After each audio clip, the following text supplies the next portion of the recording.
नमस्कार दोस्तों, बड़े बेआबरू होकर तेरे कूचे से हम निकले, बहुत निकले अरमां लेकिन फिर भी कम निकले। पीस वार्ता खत्म हो गई और बेनतीजा खत्म हो गई। अमेरिका ईरान को धमकी देते हुए वापस अपने देश लौट गया। पीस वार्ता के भीतर ऐसा कुछ भी नहीं निकला जिसे ईरान मान सकता और ईरान की एक भी बात अमेरिका मानने के ऊपर तैयार नहीं हुआ। ईरान ने कहा हमारा फंसा हुआ पैसा, हमारा एसेट वापस करवाइए। अमेरिका ने कहा नो। ईरान ने कहा कि हम एक संप्रभु राष्ट्र बनना चाहते हैं, हम अपनी शक्तियों को पुनर्स्थापित करना चाहते हैं, हम एक शक्तिशाली राष्ट्र के तौर पर मिसाइलें और अपनी रक्षा के तौर पर हथियार रखना चाहते हैं। अमेरिका ने कहा नो। ईरान ने कहा कि हम स्ट्रेट ऑफ होर्मुज पर हमारा पूरा कंट्रोल रहेगा। अमेरिका ने कहा नो। ईरान ने कहा कि आप हमारे यहाँ आपने जितना भी विध्वंस किया है वो विध्वंस को ठीक करने के लिए हमें पैसा चाहिए, दीजिए। अमेरिका ने कहा यस दे सकते हैं। यहाँ पर अमेरिका माना।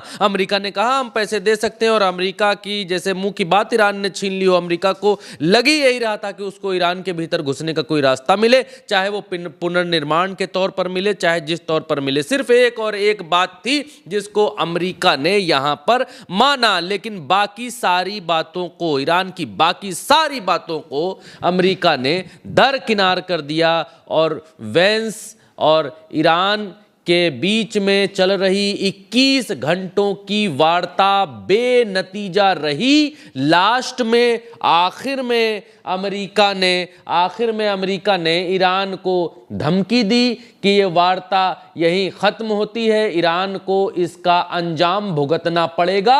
और दूसरी तरफ सेंटकॉम ने होर्मुज के आसपास अपने जहाज तैनात करने शुरू कर दिए हैं। आशंका ये बहुत बड़ी जताई जा रही है कि अब दोबारा से मिडिल ईस्ट युद्ध की आग में जल सकता है, क्योंकि ये पीस वार्ता जल्दी जल्दी से आपको दिखलाएंगे, बतलाएंगे कि क्या कुछ हुआ। आपकी स्क्रीन के ऊपर जल्दी जल्दी से आइए, स्क्रीन पर देखिए। और स्क्रीन पर पहली खबर जो है वो जेडी वेंस यहां पर आपको दिखलाई देंगे। यहां पर वो बातचीत करते हुए उन्होंने कहा कि डील नहीं हुई है। अमेरिका की शर्तें मानने से ईरान ने इनकार कर दिया है। जेडी वेंस ने कहा कि अच्छी खबर यह है कि हमने 21 घंटे में बहुत सारी बातें की। सबसे बड़ी बात इस पीस वार्ता की ये रही कि 21 घंटे में इन लोगों ने ज्यादा बातें की, बिरयानी खाई, कोरमा खाया, 21 घंटे में डिनर किया, 21 घंटे में सोए और उसके बाद अपना अपना जहाज उठाए और चले गए। इन्होंने कहा बुरी खबर यह है कि हम किसी समझौते पर नहीं पहुंच पाए। ये अमेरिका से ज्यादा ईरान के लिए बुरी खबर है। इसको एक धमकी के तौर पर लिया गया और कहा हम बिना किसी समझौते के अमेरिका लौट रहे हैं। जेडी वेंस ने क्या कहा है वो आपको सुनना चाहिए, मैं आपको वो सुनवाता हूं। अंग्रेजी में बयान है, थोड़ा सा मैं सुनवाता हूं। United States of America. We've been at it now for 21 hours and we've had a number of substantive discussions with the Iranians. That's the good news. The bad news is that we have not reached an agreement. And I think that's bad news for Iran much more than it's bad news for the United States of America. So we go back to the United States having not come to an agreement. We've made very clear what our red lines are, what things we're willing to accommodate them on, and what things we're not willing to accommodate them on. And we've made that as clear as we possibly could. And they have chosen not to accept our. इन्होंने कहा कि ये Iran से ज़्यादा हमारे बीच बातचीत नहीं बनी है। ये ईरान अमेरिका से ज़्यादा ईरान के लिए बुरी खबर है। और बुरी खबरों का सिलसिला कैसे शुरू होता है एक एक करके आपको इसी वीडियो में बताते हैं। बने रहिएगा, फिर मैं बातचीत करूंगा आपसे अभी। और अगली खबर क्या है? अगली खबर ये है कि विजुअल आए कि ईरान के लोग पाकिस्तान से, इस्लामाबाद से किस तरीके से निकल करके जा रहे हैं। उनकी गाड़ियाँ यहाँ पर दिखलाई दे रही हैं। 1 2 3 4 5 6 7 8 9 10 गाड़ियों का ये लगभग काफिला है जो यहां से ईरान के जो प्रतिनिधिमंडल है वो यहां से जा रहा है, निकल रहा है। और इसके बाद एक और तस्वीर निकल करके आई कि यहां से किस तरीके से अमेरिका ने प्रस्थान किया कि बहुत निकले अरमां फिर भी कम निकले और बड़े बेआबरू होकर तेरे कूचे से हम निकले। और यहां पर जेडी वेंस जाते हुए, लेकिन एक बात कहूंगा जेडी वेंस के बारे में, जेडी वेंस ही अमेरिका में एक ऐसे आदमी है जो ट्रंप की तमाम सारी बकवासों के बावजूद चुप रहते हैं। कोई भी ईरान के खिलाफ अनर्गल बयान, इधर उधर का बयान अभी तक इनके मुंह से नहीं सुना है। और इसीलिए जब ईरान ने कहा कि भाई हम अमेरिका से बात नहीं करेंगे, तो ट्रंप ने कहा कि भाई हम जेडी वेंस को भेज रहे हैं, अपने दामाद को भेज रहे हैं, उन सब लोगों को हम भेज रहे हैं। और ये अमेरिका भी वापस लौट गया और ईरान भी वापस लौट गया। दोनों तस्वीरें आपके सामने स्क्रीन के ऊपर, ईरान यहाँ गाड़ियों से जाता हुआ और ये अमेरिका के उपराष्ट्रपति यहाँ जाते हुए दिखलाई दे रहे हैं। और एक इकलौती एकमात्र तस्वीर यहाँ पर निकल करके आई जो आपके सामने अभी स्क्रीन के ऊपर है। यही इकलौती तस्वीर पूरी बातचीत के बीच से निकल करके आई जहां पर अमरीकी और ईरानियन लोगों को बातचीत करते हुए दिखाया गया। इसके अलावा कुछ भी ऐसा निकल करके नहीं आया कि बातचीत की टेबल पर आमने सामने बैठे हों, ईरान के लोग आमने सामने बैठे हो। सिर्फ इतनी सी ही तस्वीर है जिसको देखकर ये कहा जा रहा है कि अमेरिका और ईरान बातचीत की टेबल पर आमने सामने बैठे। बाकी सबके दावे हैं आमने सामने बैठने के। कोई वीडियो जारी नहीं किया गया, कोई तस्वीर जारी नहीं की गई। बातचीत किस ढंग से हुई, 21 घंटे की बातचीत हुई और 21 घंटे की बातचीत में लंच, डिनर और तबला वादन का प्रोग्राम, मौसीकी, संगीत, सब कुछ 21 घंटे में हुआ। उसमें सोना भी 21 घंटे के भीतर हुआ। तो ये एक इकलौती तस्वीर है जो ये दिखला रही है। खैर, इससे आगे बढ़ेंगे तो ईरान की तरफ से ये ट्वीट किया गया है और इस ट्वीट में ये एम्बेसी है घाना की, ईरान की, उसकी तरफ से ये ट्वीट किया गया है और लिखा गया है कि अमेरिका ने अपने उपराष्ट्रपति को आधी दुनिया का सफर तय करके इस्लामाबाद बुलाया। 21 घंटे की बातचीत हुई। उन्होंने वो सब कुछ मांगा जो वो युद्ध के जरिए हासिल नहीं कर सके। ईरान ने साफ कर दिया कि बातचीत खत्म हो गई, होर्मुज अभी भी बंद है और उपराष्ट्रपति खाली हाथ लौट रहे हैं। बस ईरान का वचन फिर से अब उनके पास उनकी इज्जत बचाने का कोई विकल्प नहीं बचा है। ये घाना, जो इनकी एम्बेसी है घाना में, वहां के जरिए ये कहा गया।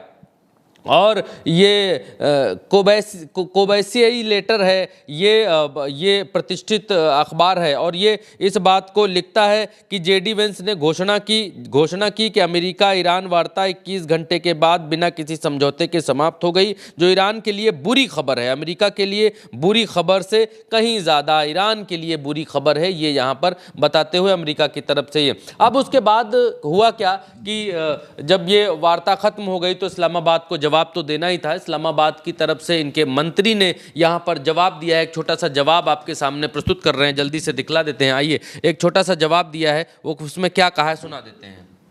बिस्मिल्लाहिर्रहमानिर्रहीम, नहमदुहु व नसल्ली अला रसूलिल करीम। बिस्मिल्लाहिर्रहमानिर्रहीम, नहमदुहु व नसल्ली अला रसूलिल करीम। अस्सलाम वालेकुम, a very good morning. Let me begin by expressing my deep gratitude to the Islamic Republic of Iran and the United States of America for responding to the call made by Prime Minister of Pakistan, Mohammad Shahbaz Sharif, for an immediate ceasefire in the region, as well as for accepting Prime Minister's invitation for holding peace talks in Islamabad. The delegation of the United States of America was headed by the US Vice President. यहाँ पर कुल मिलाकर इनके कहने का मसला यहाँ पर यह है कि दोनों पक्षों के बीच कई दौर की गहन बातचीत हुई। उम्मीद है कि दोनों पक्ष आगे भी बातचीत करेंगे और ऐसे बातचीत पर पहुंचेंगे जिससे इस पूरे क्षेत्र में शांति स्थापित हो। पाकिस्तान इस मसले में मध्यस्थता आगे भी करता रहेगा। इनको उम्मीद है कि आगे भी मध्यस्थता होती रहेगी। ये विदेश मंत्री हैं पाकिस्तान के, जिनका बयान हम आपको दिखला रहे हैं, सुना रहे हैं। और इनको उम्मीद, मसला ये है कि पाकिस्तान ने अपने यहाँ बातचीत के लिए लोगों को बुलाया, पाकिस्तान ने शांति स्थापित करने की पहल की। दैट्स ट्रू, पाकिस्तान की ये पहल नेक भी है, ये भी ट्रू है। लेकिन पाकिस्तान इस पूरे सिनेरियो के बीच में पाकिस्तान ने अपने आप को हीरो बना करके दिखाने की कोशिश ज्यादा की, बनिस्बत इसके कि पाकिस्तान जोर जबरदस्ती या दबाव का भी उपयोग करता और अपनी शक्तियों का भी इस्तेमाल करता और यह कहता कि ईरान कुछ बातें आप मानिए, अमेरिका कुछ बातें आप मानिए और अमेरिका आप इजराइल को समझाइए कि वो लेबनान पर हमले ना करे। अगर हम अमेरिका से तो कुछ कह नहीं सकते, चलिए इस सच्चाई को हम भी स्वीकार करते हैं कि पाकिस्तान पाकिस्तान की वो ताकत नहीं है कि अमेरिका से लड़ सके, नहीं लड़ सकता, तो अमेरिका से तो कुछ नहीं कह, लेकिन पाकिस्तान की वो ताकत है, ईरान ही वो मुल्क है, ये मुस्लिम कंट्रीज ही वो मुल्क है, मिडिल ईस्ट ही वो शक्ति है पाकिस्तान की, जिसने पाकिस्तान को पाकिस्तान के लायक बनाया है परमाणु बम बनाने में। परमाणु बम बनाने में ईरान ने सबसे ज्यादा सहयोग किया है पाकिस्तान का। तो आज पाकिस्तान को एहसान चुकाने का टाइम था। पाकिस्तान ये जरूर कह सकता था, चलाने के लिए तो कोई नहीं कहता कि भाई परमाणु बम चला दो, लेकिन पाकिस्तान ये जरूर कह सकता था कि अगर इजराइल आपके रोके नहीं रुक रहा है मिस्टर वेंस, मिस्टर ट्रंप, तो आप हमको बताइए, इजराइल को हम रोक देते हैं, हम ईरान को दे देते हैं अपनी परमाणु मिसाइलें, खड़ी कर दे 2 परमाणु मिसाइलें, हम दे देते हैं। हमको उन्होंने बनाने में मदद की थी, चोरी छुपे हमने बनाया था, हम तो जो है हम उस समय इस काबिल भी नहीं थे कि हम परमाणु बना पाए। हमारे यहाँ तो तब नारा चल रहा था कि घास की रोटी खाएंगे, भुट्टो जी कहती थी कि घास की रोटी खाएंगे, एटम बम बनाएंगे। लेकिन ये मुस्लिम ममालिक कंट्रीज ही हैं जिन्होंने पाकिस्तान के भीतर एटम बम बनाने में मदद की। तो आज एहसान चुकाने की बारी है, और जब एहसान चुकाने की बारी है तो पाकिस्तान कहता है कि हम आगे भी कराएंगे। इसमें क्या हुआ? कुछ नहीं हुआ।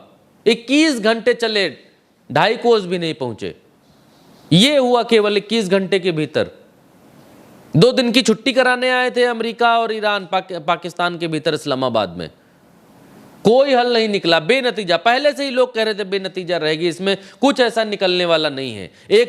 एक चीज ये रखी गई कि भाई पाकिस्तान के जो प्रधानमंत्री हैं वो आनन फानन में सऊदी अरब भाग करके आ रहे हैं, और सऊदी अरब में यहाँ के किंग से जो है बातचीत करने के लिए आ रहे हैं। एक वहां पर अमेरिका ने शर्त ये रखी कि भाई आप हमको होर्मुज पर नहीं आने दे रहे हो, चलो कोई बात नहीं, हम होर्मुज पर नहीं आ रहे, लेकिन अमेरिका ने ये शर्त रखी कि आप हमारे बदले जो है वो सऊदी अरेबिया को होर्मुज का कंट्रोल में शामिल कर लीजिए। सऊदी अरेबिया और एक और मुस्लिम देश को होर्मुज का कंट्रोल, यानी ईरान, सऊदी अरेबिया और एक और देश होर्मुज पर कंट्रोल 3 लोग मिलकर करें। अमेरिका तो ये बात जानता ही था कि हमारा सऊदी अरब के ऊपर कितना होल्ड है, हम सऊदी अरब होर्मुज पर कंट्रोल करें या हम कंट्रोल करें, बात एक ही है।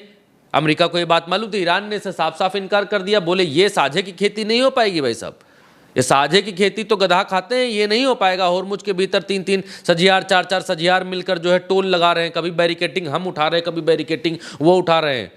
फिर उसके बाद माल आधा आधा बांट रहे हैं कि आज इतना जहाज निकला, 2 लाख बना, 50 लाख बना, 5 मिलियन बना, 10 मिलियन बना, 10 अरब बना, और अब बांटेंगे आपस में। तो ईरान ने कहा ना भैया, ये नहीं हो पाएगा, ये कहाँ हो पाएगा। अब तक तो हम लोग यहाँ पर टोल लेते ही नहीं थे भाई, हमारा अपना जो मुस्लिम हुकूक कहते हैं, हदीस कहती है, बाकी चीज़ें जो कहती हैं उसके हिसाब से कि ब्याज लेना गुनाह है या फिर किसी से किराया लेना जो है वो गुनाह है, तो भाई हम होर्मुज में लेते नहीं थे। और समुद्री नियम जो अंतर्राष्ट्रीय हैं कि स्वतंत्रता पूर्वक समुद्र के भीतर विचरण कर सकते हैं जहाज़, कोई टोल नहीं ले सकता है बनिस्बत इसके कि आपने कहीं नहर ना खोदी हो, कोई ऐसा रास्ता ना बनाया हो पैसा लगा करके। तो होर्मुज में कोई नहर तो खोदी नहीं गई है, तो ईरान ने अब तक कोई पैसा नहीं लिया। लेकिन ईरान को जितनी बेदर्दी से बर्बाद किया है अमेरिका और इजराइल ने, तो पैसा लेना बनता है, टोल लगाना बनता है, इसमें कोई दो राय नहीं है। 10 लाख 20 लाख रुपए, 19 से 18 लाख रुपए तय हो रहे थे कि 18 लाख रुपए प्रति जहाज लेंगे, और ईरान उससे अपना पुनर्निर्माण। खैर, खबरों पर वापस आएंगे। खबरों पर वापस इसलिए क्योंकि एक चीज और मैं आपसे कहना चाहता हूं, एक चीज और छोटी सी, फिर खबर पर वापस आते हैं। अमेरिका ने वियतनाम के भीतर समझौता किया, दक्षिण वियतनाम उत्तरी वियतनाम आपस में लड़ गए। अमेरिका उत्तरी वियतनाम 1955 के आसपास की बात है, उत्तरी वियतनाम की तरफ से जो है लड़ पड़ा अमेरिका, और दक्षिणी वियतनाम की तरफ से अमेरिका लड़ पड़ा। तो उसके बाद ये युद्ध जो है 19-20 साल चला। 19-20 साल के बाद इन लोगों ने क्या किया, अमेरिका ने पेरिस पीस टॉक की, और पेरिस पीस टॉक के जरिए वहां से भाग निकलने का रास्ता बनाया। बोले कि अब भाग चलो भैया, 19 साल हो गए। और उसके बाद क्या हुआ, उसके बाद ये हुआ कि दक्षिणी वियतनाम की हार हुई। उत्तरी वियतनाम जो है कम्युनिस्ट विचारधारा अपने पूरे देश में फैलाना चाहता था, पूरे देश पे कब्जा चाहता था। उत्तरी वियतनाम ने कब्जा कर लिया, आप रोक नहीं पाए। 19-20 साल आप लड़े, वहां नहीं रोक पाए। अफगानिस्तान के भीतर से आपको इसी तरीके से भागना पड़ा। पीस टॉक किया आपने अफगानिस्तान में, दोहा पीस टॉक जिसका नाम आपने रखा, 2020 में 2021 में आपको वहां से भागना पड़ा, भागे वहां से। तो ईरान के भीतर क्योंकि आप घुस नहीं पाए हैं, ईरान के भीतर आप हैं नहीं, और ईरान के भीतर घुसने का आप रास्ता तलाश रहे हैं। पहले आप होर्मुज पर पहुंचेंगे, होर्मुज पर अपना अड्डा बनाएंगे, फिर ईरान के भीतर बताएंगे चलो तुम्हारा कंस्ट्रक्शन शुरू करवा दें, चलो तुम्हारे घर बनवा दें, और उसके बाद आप ईरान के भीतर घुसेंगे, फिर तेल के कुओं में घुसेंगे, फिर आप मिडिल ईस्ट में घुसेंगे, फिर आप देश पर कब्जा करेंगे धीरे धीरे। यही तो अमेरिका की फितरत रही है। और इसके आगे इस फितरत को और बढ़ाने के लिए, अभी बात खत्म नहीं हुई दोस्तों, इस फितरत को और आगे बढ़ाने के लिए क्या कर रहा है अमेरिका? आप देखिए सेंटकॉम, इधर बातचीत चल रही है, बातचीत अभी तक ट्रंप को सूझ नहीं रहा है कि क्या बोलें तो बोलें, क्या करें तो करें क्या। अभी तक तो बहुत हवाई तवाई मारी कि बातचीत नहीं होगी तो हमला कर देंगे, असफल रही तो गोला मार देंगे, हमारे जहाज तैनात है, बम तैनात, लेकिन अभी तक ट्रंप की तरफ से कोई ऐसा ट्वीट आया नहीं है जब तक मैं आपसे बात। लेकिन सेंटकॉम की तरफ से ये ट्वीट आया। सेंटकॉम का मतलब ये है जो मिडिल ईस्ट के भीतर अमेरिका की एक ऐसी संस्था है जो मिडिल ईस्ट के भीतर युद्ध लड़ रही है, जिसकी जिम्मेदारी है यहाँ पर युद्ध लड़ाना। इन लोगों ने युद्ध लड़ाने के लिए भी अलग अलग कॉम बना रखे हैं, जैसे एशिया कॉम बना रखा है, और जो है अफ्रीकी कॉम, ऐसे बहुत सारे कॉम बने, सेंट कॉम ये बना रखा है। तो यहाँ पर ये सेंट कॉम क्या कहता है आप देखिए खबर में, यूएस सेंट्रल कमांड जो है सेंट कॉम, यहाँ यूएस सेंट्रल कमांड की तरफ से क्या कहा जा रहा है, इन लोगों ने धमकी यहाँ पर दी है, और धमकी देते हुए क्या कहा है वो भी आपको देखना चाहिए। इन्होंने कहा कि होर्मुज में अमेरिकी सेना ने बारूदी सुरंगें हटाने का अभियान शुरू कर दिया। ये कह रहे हैं कि होर्मुज में अमेरिकी सेना ने बारूदी सुरंगें हटाने का अभियान शुरू कर दिया। कल तक ट्रंप इस बात को कह रहे थे कि 28 सुरंगें यहां पर हैं और उन 28 सुरंगों को हम हटाएंगे, और दुनिया के बाकी मुल्क नहीं उनमें हिम्मत है तो हम हटाएंगे। ईरान कह रहा है कि हम सुरंगें बिछा करके भूल गए कहां पर हमारी सुरंगें हैं, और ईरान ये कह रहा है कि अंदर घुसे तो मारेंगे, बहुत गोला मार के उड़ा देंगे। कल इन्होंने 2 जहाज भेजे, जिसमें से एक जहाज की लोकेशन पता चली तो ईरान ने कहा कि 30 मिनट का समय देते हैं, और नहीं लौटे तो मार देंगे मिसाइल, तो उस जहाज को वहां रुकना पड़ा। लेकिन यहां यूएस सेंटकॉम ये दावा कर रहा है कि यहां पर हमने जो है होर्मुज को खुलवाने के लिए बारूदी सुरंगें हटाने के लिए का अभियान हमने शुरू कर दिया है। नीचे क्या लिखता है देखिए, छोटी हेडलाइन में नीचे यहां पर लिखता है कि अमेरिकी केंद्रीय कमान सेंटकॉम की सेनाओं ने 11 अप्रैल को होर्मुज में बारूदी सुरंगें हटाने की तैयारी शुरू कर दी, जबकि अमेरिकी नौसेना के 2 निर्देशित मिसाइल विध्वंसक जहाजों ने अभियान चलाया, ये कहता है। और ईरान इसके बदले क्या कहता है, और इन्होंने एक और धमकी दी यहाँ पर। इन्होंने कहा कि रात में जो एयरक्राफ्ट हैं उनको किस तरीके से चलाया जाए, हमले ऑपरेशंस के दौरान इस एरिया में, उसकी तैयारी हम कर रहे हैं। इन्होंने उसकी भी फोटोग्राफ डाली, तो ये तैयारी पूरी कर रहे हैं। और दूसरी तरफ से ईरान की तरफ से ये ऑफिशियल बयान आया ईरानी मिलिट्री की तरफ से, उन्होंने ये डिनाई किया कि स्ट्रेट ऑफ होर्मुज से अमेरिका का कोई भी जहाज ना तो घुसा है ना तो निकला है, ये यहाँ पर डिनाई कर रहे हैं। और दूसरी बात एक और है कि ईरान की तरफ से क्या क्या और कहा गया है वो भी अगर हमारे पास है तो जरा हम आपको निकाल करके बताते हैं कि ईरान की तरफ से कुछ चीज़ें बतलाई गई हैं। मैं आपको पढ़ करके बता देता हूं, मेरे पास है, मैं उसको बता देता हूं। ईरान की तरफ से, ईरान के वार्ता में ईरान के जो विदेश मंत्रालय का बयान आया है उसमें क्या कहा गया, उसमें कहा गया कि पढ़ करके उनका ही बयान बता रहा हूं, मैं पढ़ करके बता रहा हूं। ईरान के विदेश मंत्रालय के प्रवक्ता की तरफ से कहा गया कि कई मुद्दों पर कुछ प्रगति हुई, लेकिन 2-3 अहम बिंदुओं पर मतभेद बने रहे और अंततः वार्ता बिना किसी समझौते के समाप्त हो गई। ये ईरान की तरफ का ऑफिशियल बयान में पढ़ रहा हूं, जो वार्ता इनकी फेल हुई उसकी। यानी कई मुद्दों पर कुछ प्रगति हुई, लेकिन 2-3 अहम बिंदुओं पर मतभेद बने रहे और अंततः वार्ता बिना किसी समझौते के समाप्त हो गई। ईरान को अपने राष्ट्रीय हितों की रक्षा के लिए अपने संसाधनों का इस्तेमाल जारी रखना चाहिए, ये ईरान की तरफ से कहा गया। ये कहा गया कि इस दौर की वार्ता में होर्मुज और व्यापक क्षेत्रीय मुद्दों जैसे नए विषय शामिल किए गए। ईरान की तरफ से कहा गया कि ईरान, पाकिस्तान और अन्य क्षेत्रीय सहयोगियों के साथ अपनी बातचीत और परामर्श को जारी रखेगा, ये भी यहां पर कहा गया। अब विदेश मंत्रालय के प्रवक्ता जो है प्रवक्ता और गलीबाफ की तरफ से क्या बयान दिया गया वो भी आपको बताना चाह रहे हैं। उनकी तरफ से कहा गया कि अमेरिका यानी ईरान की तरफ से कहा गया कि अमेरिका की वादा खिलाफी और कुकर्मों का अनुभव हम ना तो भूले हैं और ना ही भूलेंगे, ठीक वैसे ही जैसे हम दूसरे और तीसरे थोपे गए युद्धों के दौरान उनके और ज़योनी शासन द्वारा किए गए जघन्य अपराधों को माफ नहीं करेंगे। ईरान ने कहा कि पिछले 24 घंटों में वार्ता तमाम मुद्दों पर हुई, जिनमें होर्मुज परमाणु मुद्दा, युद्ध की क्षतिपूर्ति, प्रतिबंध हटाना, ईरान और क्षेत्र के खिलाफ युद्ध की पूर्ण समाप्ति शामिल है। ईरानी वार्ताकार ईरान के अधिकारों और हितों की रक्षा के लिए अपनी पूरी ताकत और अनुभव और पूरे ज्ञान का उपयोग किया। इसके बाद ये भी कहा कि इस कूटनीतिक प्रक्रिया की असफलता दूसरे पक्ष की गंभीरता और सद्भावना और अवैध मांगों के कारण जो है ये मामला असफल हुआ, ये भी ईरान की तरफ से कहा गया।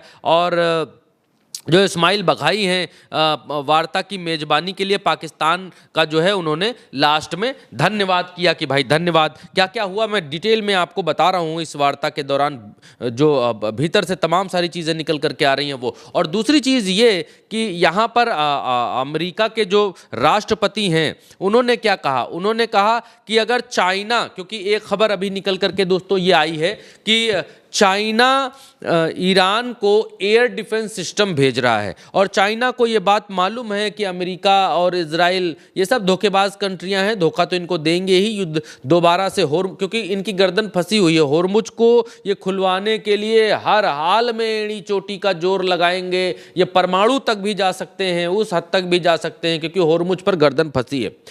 होर्मुज का युद्ध दोबारा से शुरू हो, क्योंकि ये 2 हफ्ते का सीज फायर है, अब इस दौरान ये युद्ध दोबारा शुरू होगा ही होगा, इसमें कोई दो राय नहीं, कोई बातचीत नहीं निकल रही है। मार शुरू होगी, होर्मुज खुलेगा नहीं तो मार होगी 100%। स्टाम्प पे लिख के ले लीजिए, मैं लिख के दे दूंगा आपको। होर्मुज ईरान खोलेगा नहीं, क्योंकि होर्मुज पर ही उसकी सारी ताकत निर्भर करती है, और दुनिया का गला होर्मुज के जरिए पकड़ रखा है ईरान ने।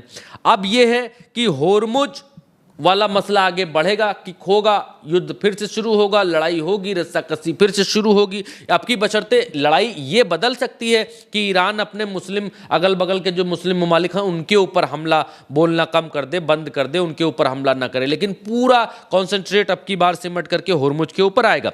और होर्मुज की पूरी लड़ाई को चीन भांप चुका है, और चीन ने एयर डिफेंस सिस्टम इसी हफ्ते के भीतर, ये जो समझौते की अवधि समाप्त हो रही है सीज फायर की, इसी हफ्ते के भीतर चीन ने ऐलान किया है कि हम ईरान को एयर डिफेंस सिस्टम भेज रहे हैं, तीसरे देश की मार्फत भेज रहे हैं। वो रूस भी हो सकता है कि रशिया के मार्फत हम इनको एयर डिफेंस सिस्टम भेज रहे हैं। तो जब ये बात पता चली ट्रंप को, तो ट्रंप ने क्या कहा, देखिए ट्रंप ने यहां पर कहा है कि China is preparing to ship weapons to Iran. If China does that, China is gone have a big problem. इन्होंने कहा कि हमको रिपोर्ट्स के जरिए मालूम चला है कि चाइना यहाँ पर मशीनरी भेज रहा है, यहाँ पर वेपन्स भेज रहा है, और अगर चाइना ऐसा करता है तो चाइना के लिए हम बहुत बड़ी प्रॉब्लम को खड़ी कर देंगे, ये यहाँ पर कहते हुए नजर आ रहे हैं ट्रंप। तो धमकी पर धमकी, पहले जब खत्म होती है बातचीत तो ये धमकी कि अच्छा नहीं होगा ईरान के लिए, अब ईरान की मदद करने के लिए चाइना आ रहा है। ट्रंप कह रहे हैं चाइना आया तो अच्छा नहीं होगा। ट्रंप कह रहे हैं कि हमने अपने जहाज़ों में सामान लोड कर लिया है, होर्मुज की तरफ बढ़ रहे हैं। सेंटकॉम उससे भी आगे है, वो कह रहा है हमारे 2 जहाज़ वहाँ पहुँच चुके हैं, होर्मुज में जो माइंस बिछी हुई हैं उनको साफ करवा रहे हैं। ईरान कह रहा है नो, ऐसा कुछ नहीं है, होर्मुज में न कोई आया है न कोई घुसा हुआ है, ये ईरान कह रहा है। अब आगे की क्या बातचीत निकलती है, आगे क्या होता है, ये हम आपको पल पल की अपडेट्स आप तक पहुंचाते रहेंगे, आपको बताते रहेंगे। उल्टा चश्मा यूसी पर इस बड़े अपडेट के साथ आना आवश्यक था, क्योंकि इतवार का दिन है और ज़्यादातर हमारे संगी साथी इतवार के दिन छुट्टी पर रहते हैं, लेकिन बड़ी खबर है इसलिए कुछ साथियों को हमने बुलाया है और आपके सामने ये खबर पहुंचाना, प्रेजेंट करना बहुत आवश्यक था। इसलिए मैं अकेला आज आपको माइक के साथ दिखाई दे रहा हूं और आपको समझाते और बतलाते हुए दिखाई दे रहा हूं। ये इस खबर के ऊपर क्या प्रतिक्रिया है अमेरिका के ऊपर आप क्या सोचते हैं, ईरान के ऊपर क्या सोचते हैं, किधर जाएगा युद्ध, कमेंट में ज़रूर बताइएगा, क्योंकि इससे आपकी दूरदर्शी और पारखी नज़र का और पारसी नज़र का पता चलता है। फिलहाल इजाज़त दीजिए, इस वीडियो में इतना ही। मेरा नाम भरत है, नमस्कार।